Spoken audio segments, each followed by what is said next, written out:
for joining us again on the Mind Vector podcast. If you're a returning listener and would like to support the podcast, hit those like and subscribe buttons and leave your thoughts in the comment section. So I was talking to my husband the other day, and we were trying to find some kids' books to read to the kids. And he found this one on, I don't know if you've ever heard of To Give a Mouse a Cookie. It's like it's a really cute book, and it was like one of my favorite ones when I was a little girl. And there was this like reviewer on there. He had a fucking dissertation. I wish I could remember what it was. But it was like, he's like, I can't tell if he's trolling. I was like, no, this is not a troll. This is like, he was very lefty. He was like putting all these things that he was seeing in the book, and it's just like a simple children's story with like a little mouse that just wants a cookie, and the little boy gives it to him, and then he wants more. But he was like applying all this politics and shit to it, to like the like the greed of humanity is like, I don't know. He was just like interpreting it way too deep. What is the mouse like the proletariat, or and the guy with the cookie is the bourgeoisie? Yeah, he's like the establishment and all this shit. And I'm like, no, this guy is really smart, but you can tell he doesn't get a chance to like talk about his shit with anybody. And it's like, smart people are the worst because they do not shut the fuck up. They just want to keep talking and flexing and talking and flexing. And it was a total fucking flex. I was like, this motherfucker. So what is this? Yeah. What is this children's book about? Hopefully we don't have any kids listening. This is not a podcast for kids, so no, it's not spoiling it. No. Keep your earbuds in. Your kids don't need to be listening to this shit. Yeah, no, but the kids' book, the kids' book itself is really cute. It's just the little mouse comes out of his little mouse hole, and then he sees a kid having a cookie, and he just wants a cookie, and the little kid just gives him some, and then he's gonna want a glass of milk to go with it. So then he gives him the milk, and it just kind of builds up to where the mouse more and more and more, and they're just hanging out and doing stuff.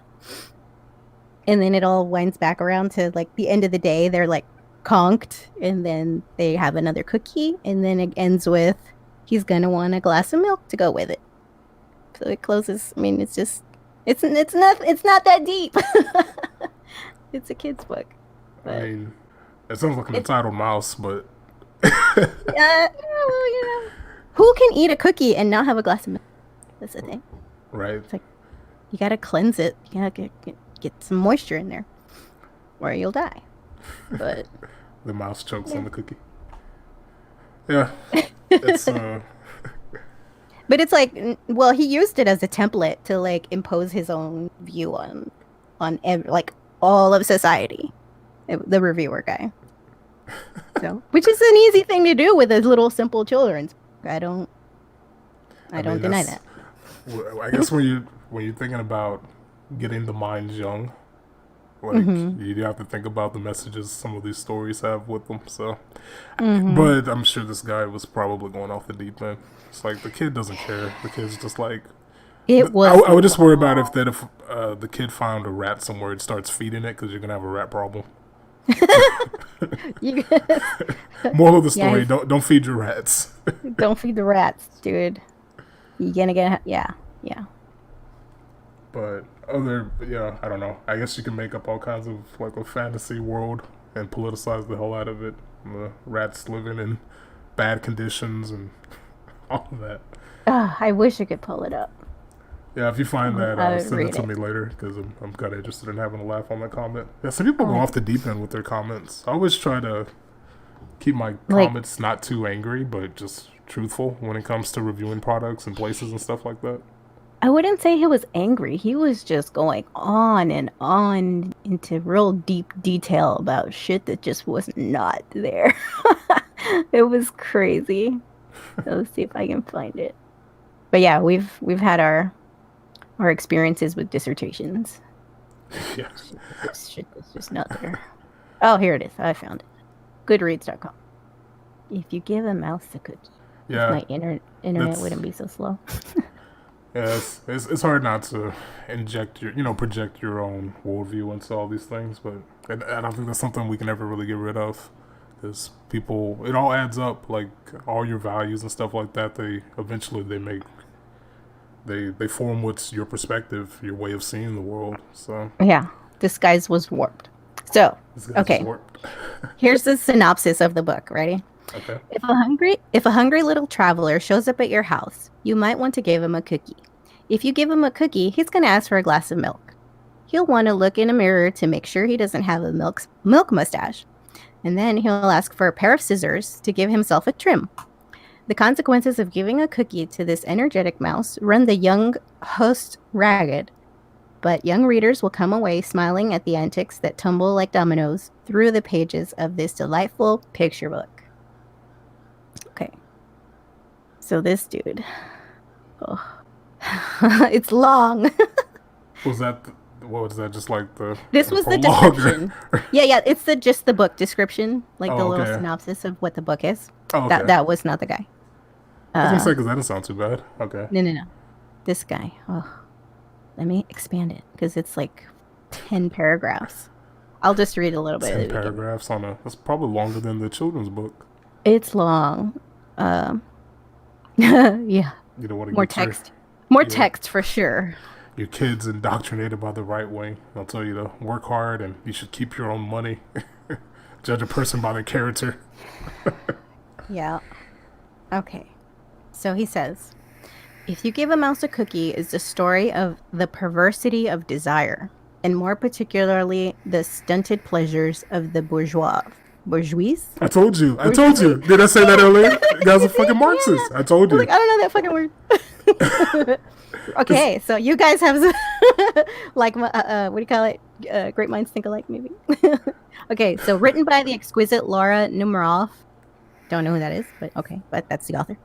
In what can only be assumed was a violent passion for sterile aloofness from the society which she condemned, and a lust for concision which would socialize her treatise against the deadening wants, making it accessible to the masses. I can imagine her, unbathed, ignorant of her own hunger and thirst, cutting every insignificant word in a Flaubertian frenzy for Le Mont Juste, whatever the fuck that means. The titular mouse, I guess the main character, is a scathing manifestation of ruling, yet tirelessly servile middle class. His small figure manifests the smallness of our self-worth and the relative largesse, however you fucking say it. Got a lot of French terminology in here, of our smallest desires. Every visible aspect of the overall clad hero harkens us to the plight of the middle class in the late 20th century.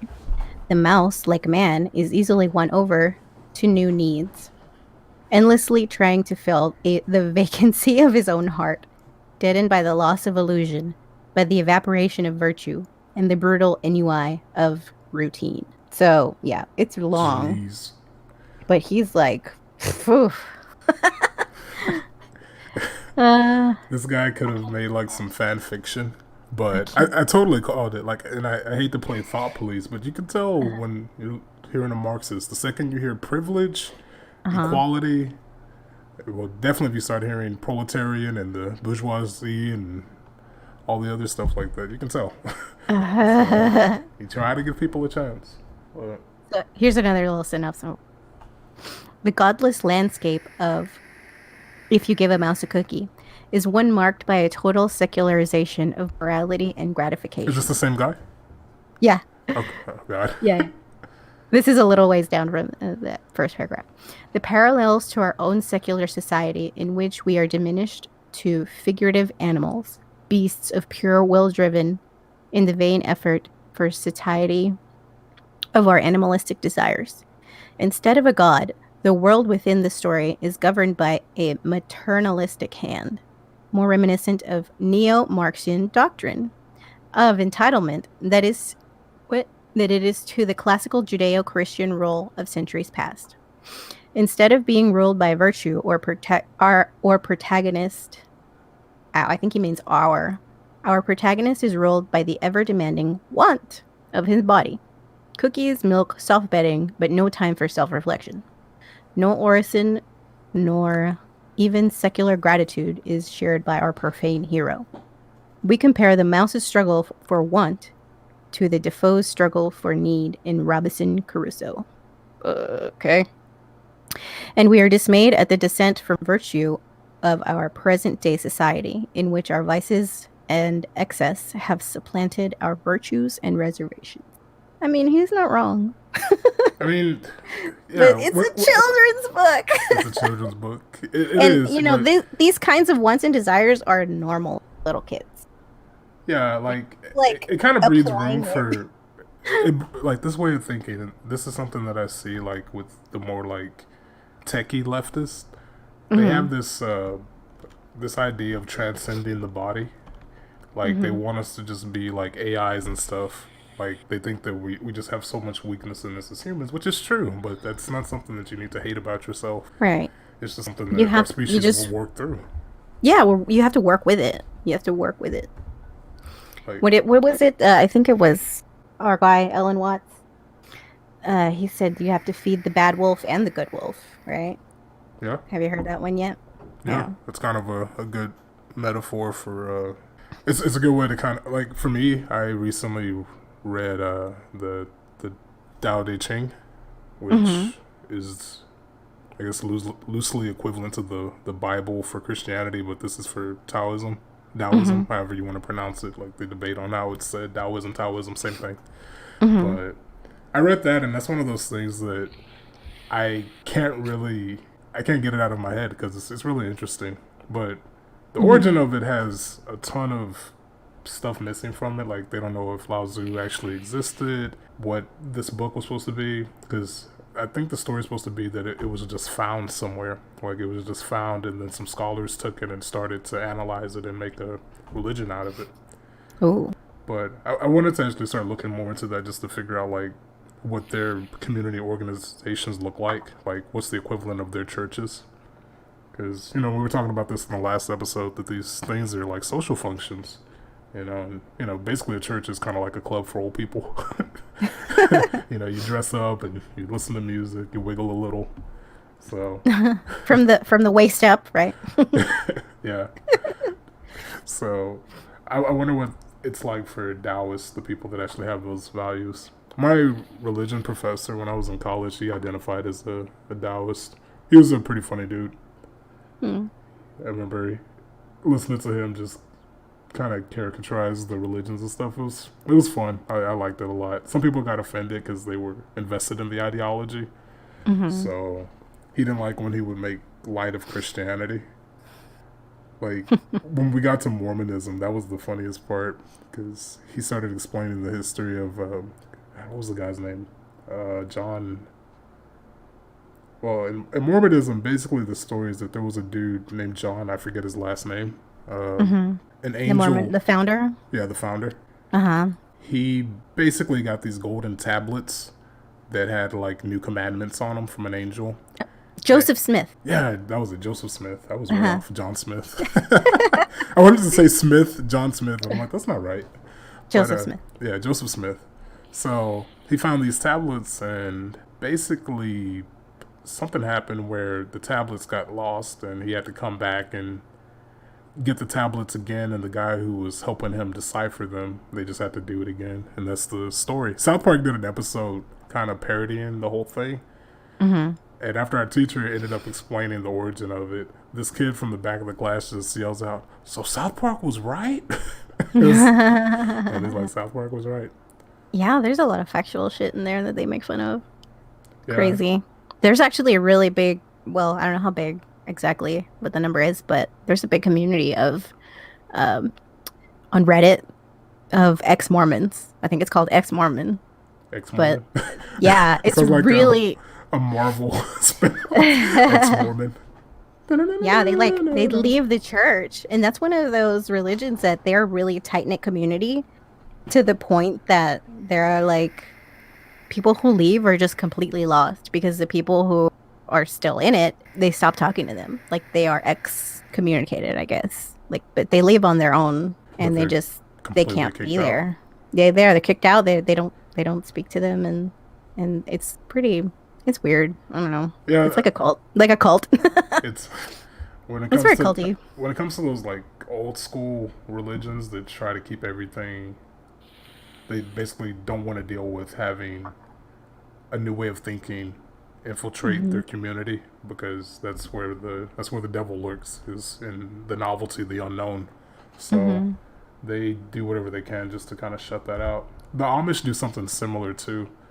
I forget what it's called, but when you turn like 16 or so, Yeah, in the the Amish Amish. communities, you have an option to leave for like a weekend or something like that, and if you want to, you can come back. But if you come back, you Which, can't go out again, and yep. if you decide to leave, you can't go back. The So, Mormons have a what is it called? They send their kids off on missions, and I think it's like a 2-year endeavor. And it's an intentional thing that they send their kid out into the world, but presumably they will have already taught them everything they need to know up to that point, and then they have to go and spread the word. So they're on a mission. And then, but during this time, they don't talk. They're not allowed access to any forms of communication aside from writing letters. And I think they get to go home on the holiday. Some of them. It depends on where they go. They don't get to choose where they go either, but they can go, like they can either stay in within the U.S., like they go to a different state, or they send them to like Mexico or like other Latin American countries. And yeah, it's like a 2-year long thing. It's a big deal. hmm, But that's they come back, and then after that, I don't know what happens, but it's an intentional thing. yeah. But there are people who've gone through this, and they have like lived through their whole lives with this, and they just end up just forsaking it altogether. And so they leave all their friends behind and everything. And I mean, I guess they could come back. They would be accepted, but it's like they're just lost, because it's such an all-encompassing religion that they don't know what to do with themselves, and they kind of lose their guidance a bit. So, which all the Mormons I've met are really nice. They're like some of the nicest people, and they're like really wholesome and just well-rounded. And on the surface, there's like nothing negative to really say about it. But when you start digging into a little bit more of the religion, that's where it gets kind of weird. And it's like, where is this going? Where is this ultimately? What are you doing? I don't know any Mormons. I only know, like, I guess I don't want to say the origin story. It makes it sound like a comic book, but I just know a little bit about the origin story for them. Like at face value, it's very Christiany, and they say that I mean, the Church of Latter-day Saints, the Church of Jesus Christ of Latter-day Saints, LDS. Hmm. Um, but it's not, what do you say? It's kind of like a front, Like, was it because once there are parts of like they have temple, and they have uh, reunions that are just for adults that kids are not allowed into. There's like tiers to it, kind of like Scientology. But so when they're doing those, and there's lots of videos on Xmore and people who've been in it, and then it just gets weird. It just gets really fucking weird. So what's this? I always hear that they wear these weird underwear. What's the story behind that with Mormons? So it's basically, I think it's supposed to be like a protection for them. They're supposed to wear special underwear, Are they and like they chastity have belts or something? no. It's just white. It's just white cloth, and the assemblies themselves are just really culty, and like they have these rituals where they have to reach into like a veil, and they have like secret handshakes, and uh, it's just really strange. And yeah, there's not they have like a secret name that the I don't know what the head person in charge is really actually called, but they are given a name, like a biblical name, that Hmm. they're not supposed to tell anybody. That's like their secret name. And there's a guy, yeah, there's a guy on You can write YouTube like a that spy novel about this from the sounds of it. Code name Ezekiel. Or yeah, exactly. Yeah, it's a biblical name that they get, and they're not supposed to tell it to anybody. And there's just all kind of really obscure things that go on in there, and then that it's so detached from what the kids learn as opposed to what the adults are into, that it kind of, I don't know, I guess it kind of just wakes them up like, what is this? This is not what what the Bible teaches. I mean, I don't know. yeah, But it's It's part of growing up. It's interesting though. I don't know any Mormons. I knew a couple of Jehovah Witnesses. I don't know exactly how many differences there are between those two religions because they are like smaller Abrahamic religions that are in the West. I don't know the origin of Jehovah's Witness. I thought with Mormons they were supposed to be like a new saints that were gonna spread the word of Jesus to the Native Americans because I know they had some tie because you had all these people in this new land that had never heard of Jesus, so they had to go out and spread the gospel. So when it comes to Jehovah's Witnesses, I know a couple. One I went to middle school with, he was a friend of mine. I know that they have this thing that they believe only like either 44,000 or 440,000 of them are gonna get into heaven. So that's, to me, that sounds kind of like yikes. I joked with him when I asked him if that was true. He's like, yeah, that's true. And I said, oh, you feeling lucky? So, out of 7 billion people, that's some scary odds. I don't know what they believe happens to the rest of the souls, though. Just the top ones make it. You don't make the cut, you're done. Yeah. You just vanish into nothing. Well, this is from Wikipedia. It says, according to Mormon scripture, the Earth's creation was not out of nothing, but organized from existing matter. The Earth is just one of many inhabited worlds, and there are many governing heavenly bodies, including the planet or star Kolob, which is said to be the nearest throne of God. So there's a lot of like cosmology and stuff that ties into. That's pretty cool. Into it. I mean, you can go off the deep end with that, but it's cool in the novelty sense because you don't see too many Western religions that speak about the possibility of aliens and all that. There's like what do you call it? So they believe that if you attain salvation or whatever, you get to have like your own planet to rule over. So everyone gets to be like a mini god in, I guess, the afterlife or whatever. Yeah. So there's a lot of that's a related theme stuff that's touched on, and we were talking about that in another episode about rebirth and the story of the egg. But I'm gonna go ahead and spoil it for those who haven't read the short story. But basically, this guy, he dies in a car wreck, and he's above the earth, and he meets with someone, and this person is like, "Yeah, you're dead now." And he's like, oh, I'm dead. What about my family? And he's like, oh, I'd love to see that type of thing where people are concerned about others the second they're gone, no regard for themselves. And he's like, oh, so who are you? Are you God? And he's like, kinda. He's like, you can call me that. And he starts saying, well, what about my family? He's like, yeah, they'll be okay. Your wife was thinking about divorcing you, so she's going to be kind of feeling guilty that... But you died. she's going to be feeling guilty because she's kind of relieved now. So she gets to save face and everything. But basically, this figure ends up explaining to the guy, he's like, oh, I'm actually you. And it's like, wait, you're me? I'm like, yeah, I'm you. And then he also explains to him that everybody else on Earth is him as well.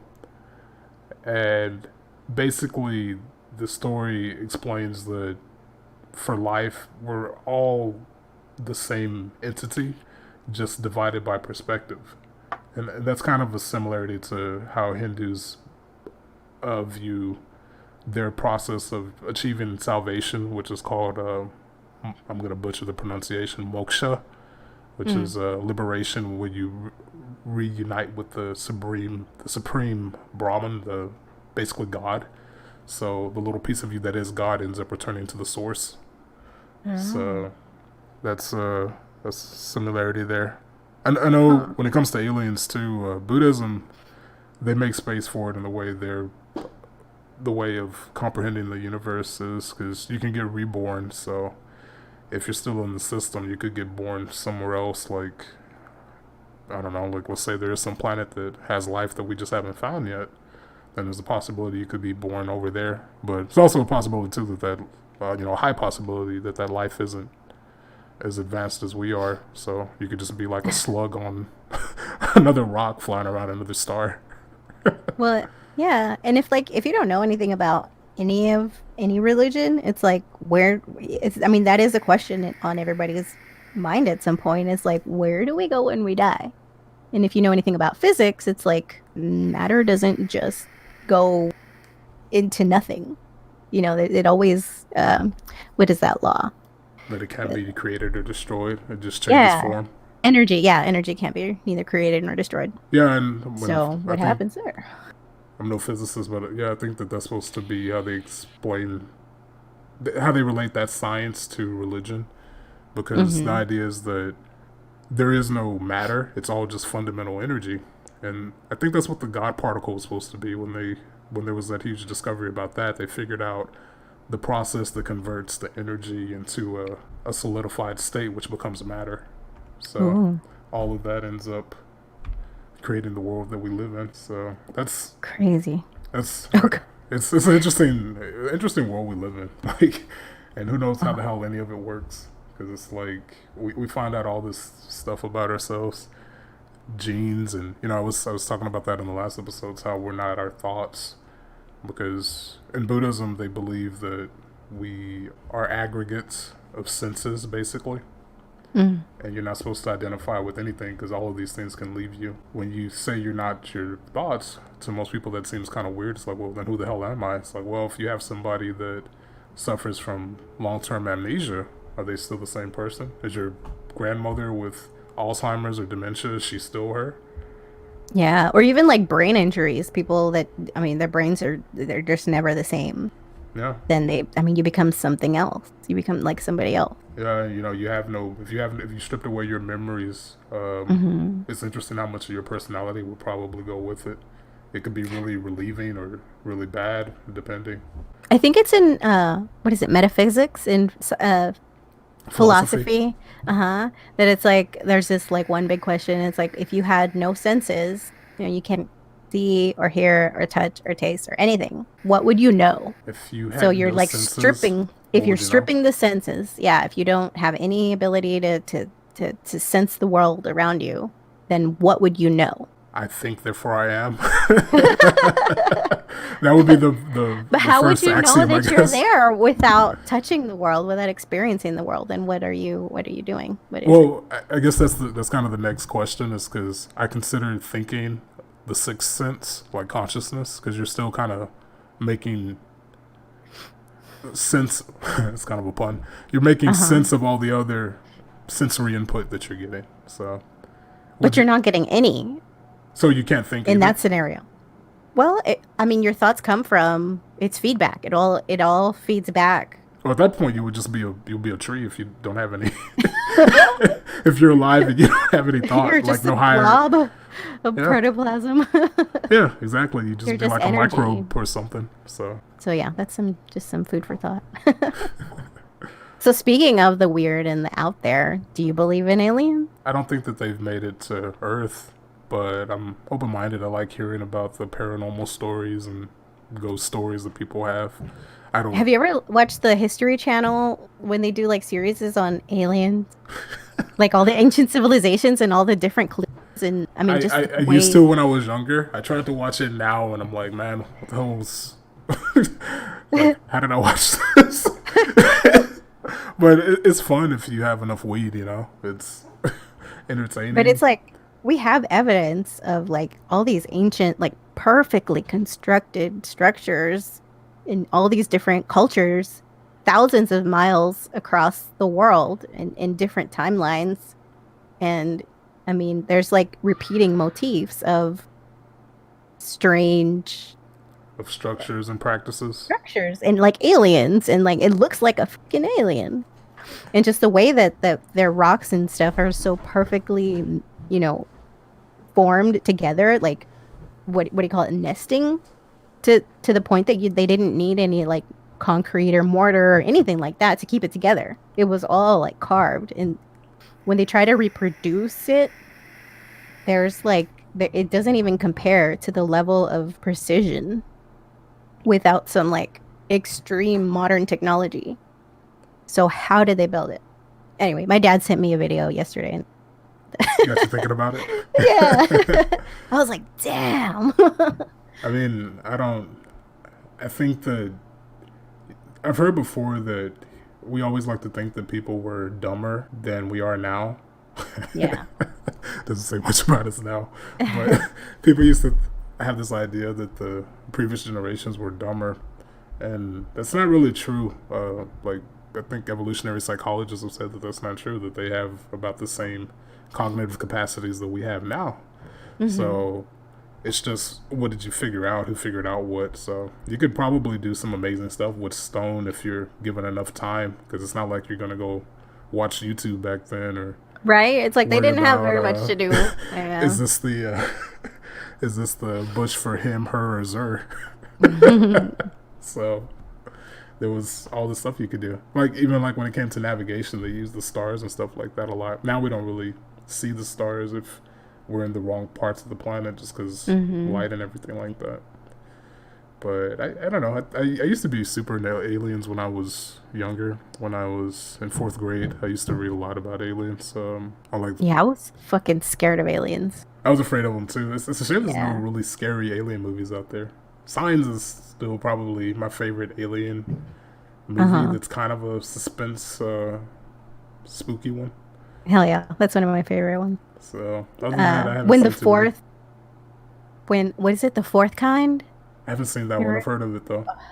Yeah, it's a few years old. It's like at least 7 or 8 years old, I think. Dog, when that came out, I could not sleep. But yeah, that's Have like one of you- my main, Have my you one and seen only Arrival? main. Maybe it was The Arrival. What was that one about? Who was in that? That one was really dry. It's I don't remember any of the actors' names. I'm not good with names. It sounds familiar. I'm The- pretty sure I've seen it. The Arrival was about these squid-like aliens or octopus-like aliens. They had all these extremities. Oh, with that And- white chick, That narrows the it down. blue-eyed girl. Was she the one from Superman? I haven't seen Superman either. Yeah, I think that was the one. I didn't see that one though. I think Jason saw it. But they're speaking in this language and they're trying to decipher the language as soon as possible.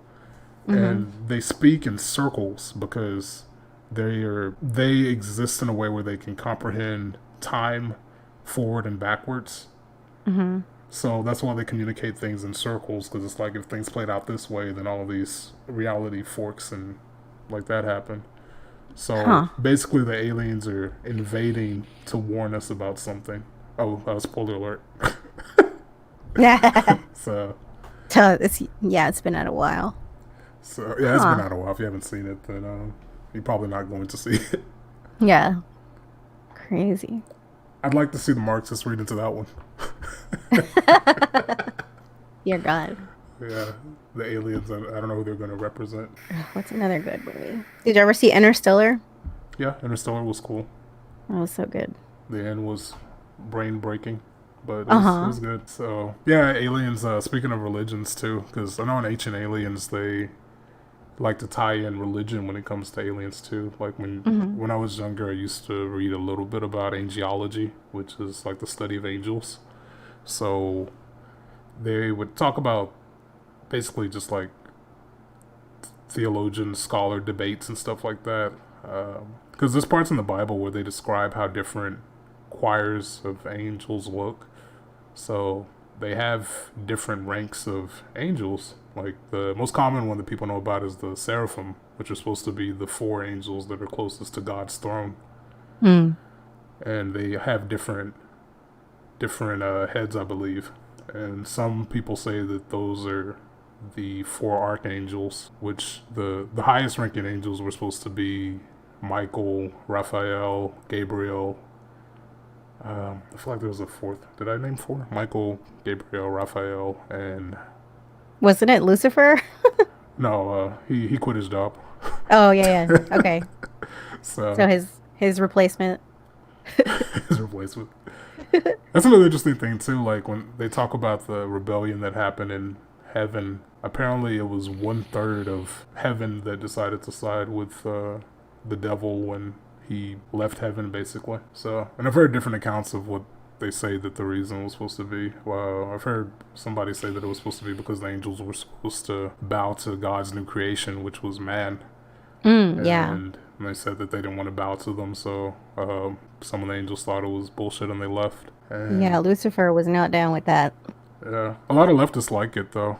Like, I totally see why Christians say that right now we have a spiritual battle happening. Because when I started off, I wasn't into politics, and I don't keep up that much with all the day-to-day stuff. Because it's like trying to keep your mind plugged into the entire fucking planet, which is impossible. It's like, well, sometimes I just want to play Elder Scrolls Online or something. Yeah. Basically, the left-right divide happens in different aspects of life, even though it's not limited to politics. I spoke about it before. When it comes to people that are into the occult, they have left-hand magic and right-hand magic, and like for Latinos, they basically would call right-hand magic. It would be closer to white magic because I have a lot of Mexican friends, and their old grandmothers and stuff tell them all these wives' tales, and they're into that stuff. So basically, that would be the akin to it, and the left-hand path it's different. It's associated with the devil and stuff like that. Some like Christian right-wingers, that's one of the reasons why they don't like Hillary Clinton, is because she gave props to some author that's supposed to be like they make a reference to Satan. They call him like the original rebel, the original revolutionary. So that's another like buzzword if you're trying to figure out who's a Marxist, if they start talking about revolutions and stuff like that, which is basically their code word for violence. They get entitled and they're like, oh, it's time to kill people because we can't figure this out. So Wasn't it that artist that what's his name, John Podesta, had like artwork of in his house? they had a bunch of like evil Yeah, looking art. she was like, yeah, and then she did like an exhibition show where somebody set her on fire. Jeez. So they were like pouring gasoline on her, and they were like about to light her up, and then somebody that was there at the exhibition just like a watch, like the spectator or whatever, like put a stop to it or something like that. But she put the guy up. It was part of the show. It was part of the exhibition, and people were like, they would come up to her and they would like throw shit at her, smear her with all kinds of stuff, and she was just like there like a statue. I think her head was shaved or some shit like that. It was weird. It was really fucking weird. But yeah, she's like a Satanist. Yeah, and I don't know too many people that identify as Satanists. I've met like leftist girls that call themselves Wiccan, and I always wonder if they're really just Satanists and don't want to say it. As far as I know, well, at least Christians nowadays, anything that's like dealing with nature and stuff like that is considered paganism. So they always tie that back to the devil, which, as far as like the literal stuff, that's kind of whatever, depending on how much stock you place, how much faith you place into the stories. Well, doesn't that kind of go back to like the devil trying to manipulate us to give in to our desires and our earthly? Yeah, that's what I was going to say earlier about, I can kind of see why cultures like the Amish and the Mormons are, once you're out, you can't come back in, because once you've been exposed, tainted. Yeah, you're tainted. Yeah, like it's true. Like there's a reason why the tree of knowledge is what spun the whole thing into suffering, because now you have all the stuff that you're aware of that, I can be good, I can be bad, so I can do something that's untraditional or something that's new and weird and maybe better, maybe worse. So it loses that orientation that the old ideology provided. There's a popular song out right now by Billie Eilish. It's called "All the Good Girls Go to Hell," and it's about that's where our culture just got his head on backwards right now. Whatever. I've given up. Yeah, it's about fucking the devil. So my Lucifer is lonely. Look at you needing me. You know I'm not your friend without some greenery. Walk in wearing feathers. I don't know what that is. Peter should know better. You come up. Your cover up is caving in. Feathers are chains. Walk in wearing feathers. Yeah, chains. Your cover-up is caving in. Man is such a fool. Why are we saving him? Poisoning themselves now, begging for our help. Wow. Hell's burning California. My turn to ignore ya. Don't say I didn't warn ya. All the good girls go to hell, because even God herself has enemies. And once the water starts to rise, and heaven's out of sight... God herself. Feminist. Of course. And heaven's out of sight, she'll want the devil on her team. That's another thing feminists like there's, I used to read about these books that didn't make it into the Bible. So that's why I guess you could kind of argue that I'm one of those people that the knowledge did kind of bring me out of Christianity, but it's not entirely true. I kind of mine was tragedy, and at the end of the day, I think that's what kind of pops the bubble for a lot of people is that something happens that they just can't keep the worldview. But anyway, going back to what I was saying, there's another story that Eve wasn't Adam's first wife. Have you heard about that? Yeah. The story of Lilith. Wasn't it Lilith? Yeah, Lilith. So feminists like that idea a lot because it shows like rebellion and all that, and basically it was supposed to be Adam's What was ex-wife. her deal? What was her flaw? Yeah. She was just toxic woman, toxic femininity.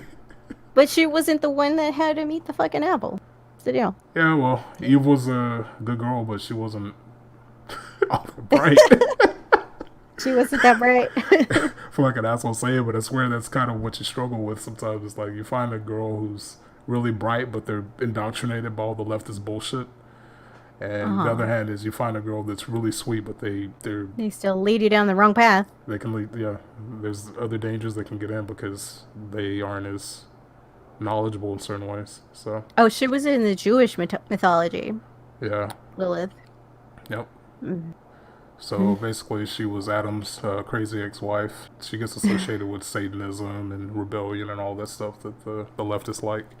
They just like to be the opposite. So trying to see what her fucking deal was. Maybe there was an error in designing her, and her period was just too long. Who knows? It just never turned off, just like a faucet down there. Oh, she fucked an angel. Yeah.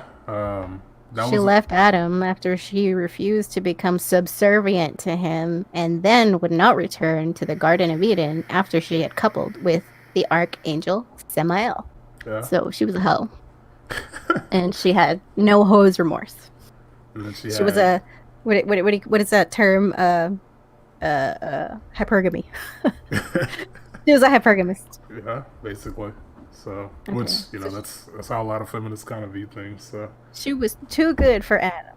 Yeah, she she apparently took like the first DNA test and was 100% that bitch. But yeah, that's another thing too that they, Christianity's lore. It's interesting. You don't hear about it in church though, which is unusual. I'm gonna make a Star Wars reference, not a story the Christians would tell you. Yeah, they only want you to see the highlight reel. Well, they keep the bad in there too, like Job. That's one of those. But only stories. as like an example of what not to be like, and then they say, "Okay, be this way." Well, Job was the story of Job. He was actually a good dude. He just the lesson was that hey, God can do what God wants. So that was kind of the point.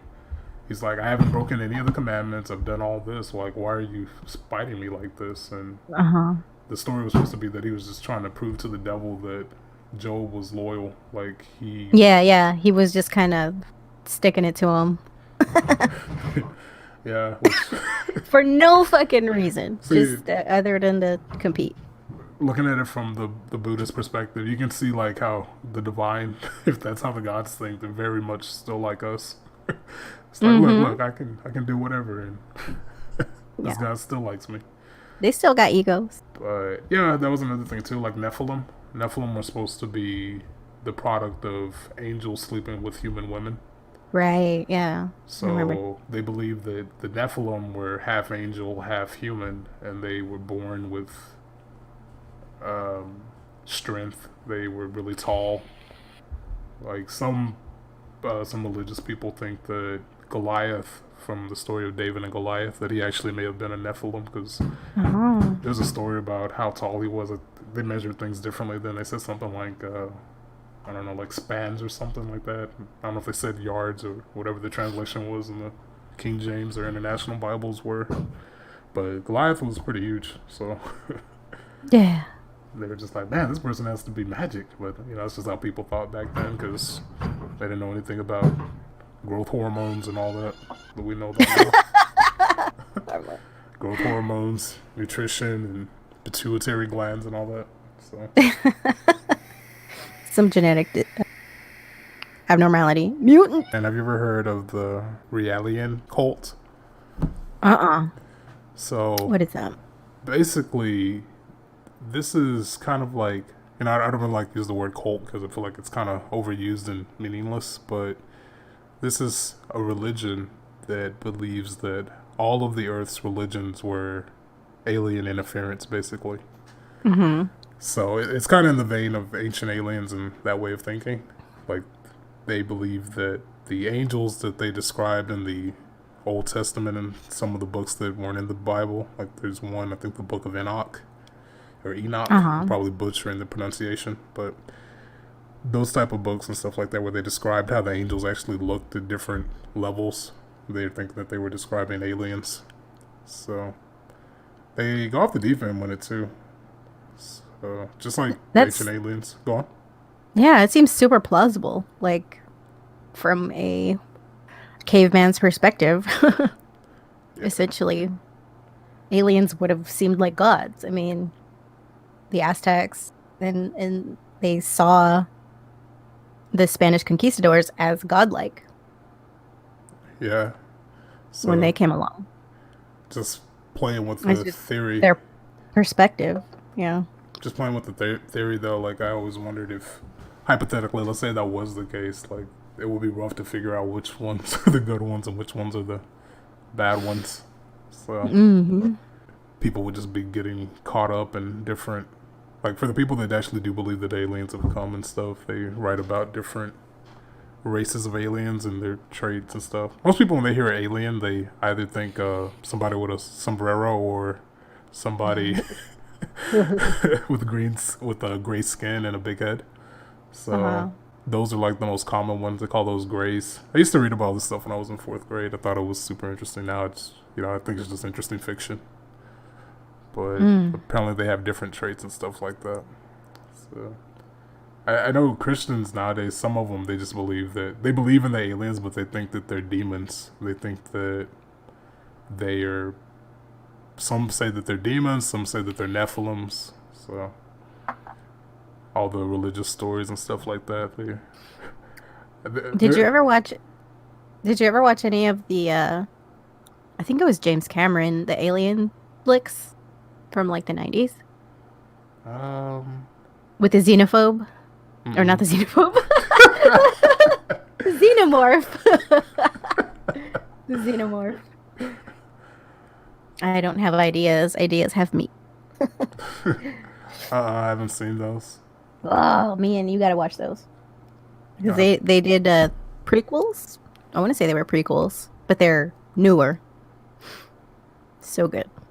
Prometheus and Alien Covenant. Those are the new ones, but they are Prometheus. Which one was prequels. Prometheus? Did that have the guy from Sons of Anarchy in it?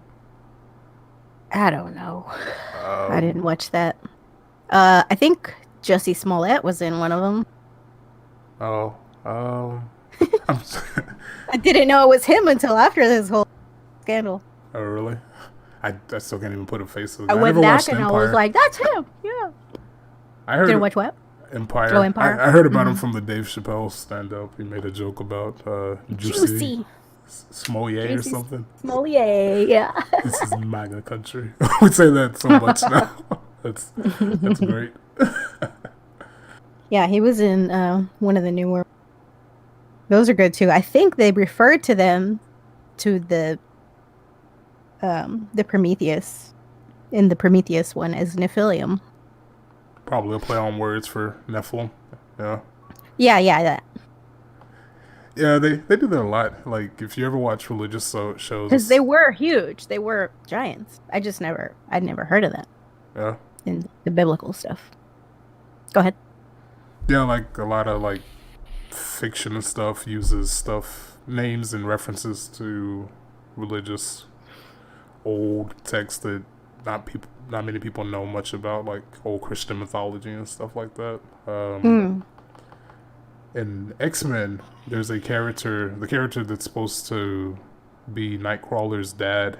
He's actually named after a demon, so that's actually like a old demon. So Hmm. all these names they come from just angel names and stuff. Yeah, there's a lot of inspiration.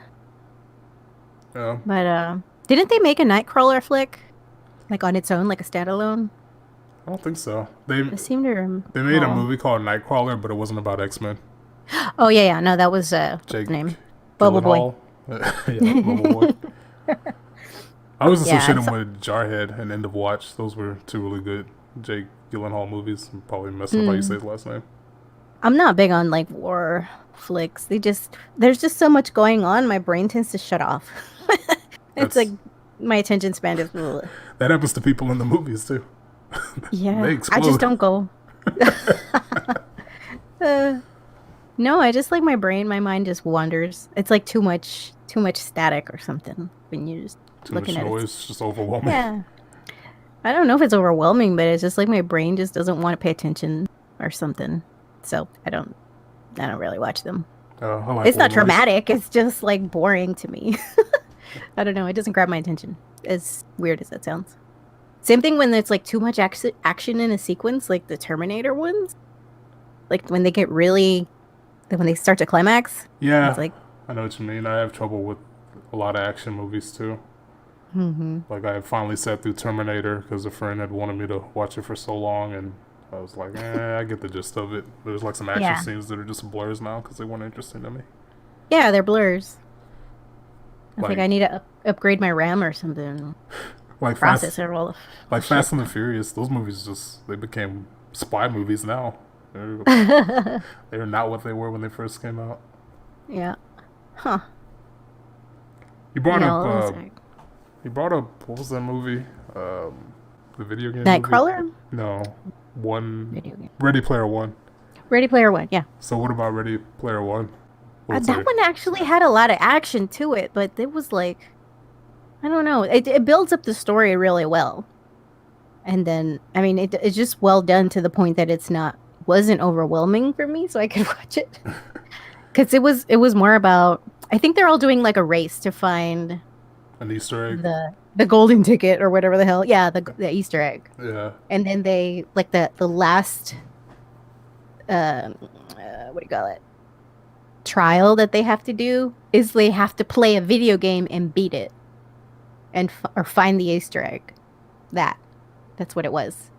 So I don't know. It's a big gamer movie, and it's all like virtual reality stuff. So that really grabbed my attention. And then all the like little details they put into it with the references and retro. So it just really it kept me interested. Yeah, it seems pretty. Visually, it looked pretty cool. I remember Visually, that before I fell asleep on it. Yeah, it's pretty good. I'll have to give it another shot. Yeah, at some point. And it was surprising to me because I was like, oh, another like, kids gaming movie because it's teenagers in it for the most part. Mm-hmm. So I just kind of I don't know, I watched it in my 30s. Did you watch the new Jumanji No, with The Rock. and Kevin Hart? I think I wanted to, but I was And Jack like, Black? See, they seem kind of hokey now to me, Oh. guys. But I wasn't. I liked the original. I like Kevin Hart. He's pretty funny. Yeah. I like somehow he's managed to keep politics out of his out of his comedy completely. So props to him on that. But yeah, Kevin Hart, The Rock. That movie was actually pretty decent. It wasn't a bad movie. Like, don't go in thinking about the old one. Did you watch the old one with Robin Williams? Oh yeah, I used to watch it like every day. No. We had it on VHS. Yeah, it's pretty cool. It's okay for what it is. It's not really tied to it other than it's kind of the same premise, but it has no real relation to it. Gotcha. I think they made it more modern. I think it's a video game now instead of a board game. Oh, okay. So So they updated that because nobody plays board games anymore, really. yeah, same thing. I was thinking about that when it came to Toy Story. Like they made a Toy Story 4, and I'm surprised that it's even really a thing because the kids deal with anything that's not a screen nowadays. Yeah, we have it, and the kids like it, but I haven't paid much attention to it. They brought a new little character in that the little girl makes in kindergarten. She makes him out of a spork. It's some trash that she throws together, and it keeps wanting to be trash, but Woody won't let it. Yeah, he's like what is this traumatized movie? just by his sudden consciousness. He thinks he's trash. Trash. Trash. That's all he says for a while. Yeah, I think maybe 30 minutes into it. I remember they were running through like a puppet store, and they get separated. When he loses the spork. It's ridiculous. But it's like they're trying to protect him because the little girl loves him because she made him, and yeah, and he's just getting into all kinds of shit. I'm sure that the little girl would forget about the spork really easily. Yeah, I can have a little attention span. I don't know. Sometimes they get really, I don't know. Obsessive. Yeah, you get really attached to the weirdest things, Hmm. like blankets and certain stuffed animals. Kids are funny like that. Yeah. What other good movies have I seen lately? I don't know. I haven't really watched a whole lot of movies other than The Joker, and what's the last thing we watched in the theater before that? I watched a movie called Black and Blue. It was mediocre. It had Tyrese in it, the singer actor from Fast and the Furious in the 90s. Was he singing his pony song?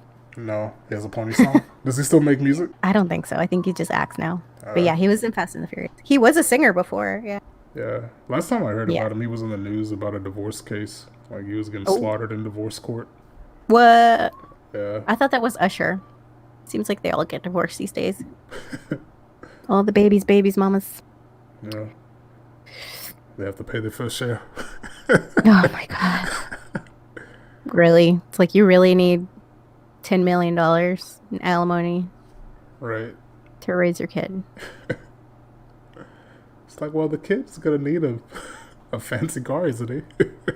It's gonna need some Yeezys. A couple of them in each color. Although I think the colors are very limited palette anyway. So Black and Blue, was that like a movie? Like a police? Yeah, it was actually a police movie. That movie was about this black woman who comes back from overseas. I think she was in Afghanistan. But she's coming back from overseas, joins up with the military, tries to reconnect with some old friends, but they don't like her because she's a cop now. And they just treat her like they don't recognize her. And she's torn in between being black or being blue. So that's basically that's kind of like the message in the movie is the tensions between blacks and the police. So right. Basically, she gets to a point where she's pretty naive officer, good cop or whatever, but black people are super distrustful of her. And then when she's, I think her first night out or second night out as a rookie, her partner goes into a warehouse and botches a drug deal. So the guy sees that she witnessed it when she wasn't supposed to, so he just starts shooting at her. And the drug dealer shoots at her because he realized that she had her body cam on, and they would have all been in trouble because they were doing illegal activities with criminals and they were cops. So shit. They're chasing her around the whole time trying to get this body cam footage. And so they turn on her just to save their own asses? Pretty much. Whoa. You're like, yeah, it was mediocre. And I'm over here like, oh. The gasp. You underplaying this shit. I mean, it's okay for what it is. I'd give it a, I don't know, 6 out of 10. Okay. Yeah, there's so many elements that go into a good movie. It's so hard to get right. I saw one movie that was free on YouTube recently. It was called Goodbye World. It's one of those movies that it suffers from just like the character doesn't have common sense, so there's a big plot. There's a big space that they can manipulate elements of the plot because the character just doesn't have common sense. So if I had to describe the movie, it's kind of like season 2 of The Walking Dead, but politics is sprinkled into it, modern day politics. So these people are out in the rural areas, and the main character is a survivalist, but he apparently doesn't like guns. So he has all this medicine, food, solar panels and stuff just prepared for whenever it happens. So cue the Ron Paul meme, it's happening. But they're ready for whatever it happens. He doesn't have any guns. So some soldiers come and say that, hey, we need to occupy this place. And there's one chick there who's like, staunch constitutionalist, and it's like, no, we don't have to quarter soldiers when it's not time of war. So basically, the soldiers get aggressive. They go to another community and rob these people, and all this just happens because they don't have guns. So it was a weird movie because the problem wouldn't have happened if the guy just stocked up some guns, but he gets all weirded out about guns apparently. So that's what made it really unrealistic, because you don't get that far into that way of thinking without thinking, oh yeah, I need a way to protect myself from people too. Well, isn't that like a byproduct of just living in a bubble? Like in a gated community, say? If you get to the point where you're like, the system could fall apart and I need to survive. I need medicine, I need food, I need to figure out energy. It's not believable that someone would just say that, oh yeah, people can be bad too and want to take these things from me. Like, it's just not a consistent character model. So, but they needed it to be that way so that the movie could have some type of action. It's really dry. It's free on YouTube. Fairly old movie. It's old? Maybe a couple years, several years old. It's not super old, but several years old. Because I remember you showing me back when, I think it was was it New Zealand? That they had the shooting and then they put out the manifesto and all this shit. Well, this is just a movie. This isn't. I know, but like all the recent stuff that's going on with the gun control thing, it's like amped up now. So I was thinking it was more recent than that, just to kind of prove a point of what would happen if fucking we didn't have guns. I was thinking about that too until I saw the year on it. I'm like, this is actually a good movie to review for the Second Amendment, but that's one of those movies where I'm sure that they did have some type of message they were trying to inject into it. But it kind of came out kind of clumsy because you don't get that far into that way of thinking without thinking, first and foremost, I need to find a way to protect myself. So just in case 911 doesn't get here or the state wants to take all your money and your children or whatever. Yeah. So if you don't want to have a way to guard it, yeah, the state will confiscate your shit. Yep. You can call it your fair share. And there's nothing you can do about it, kiddos. Looks like we're coming up on the hour mark, so we're going to go ahead and wrap up this episode. So everybody that tuned in, we thank you. If you enjoyed it, please give us a like and a subscribe. And comment.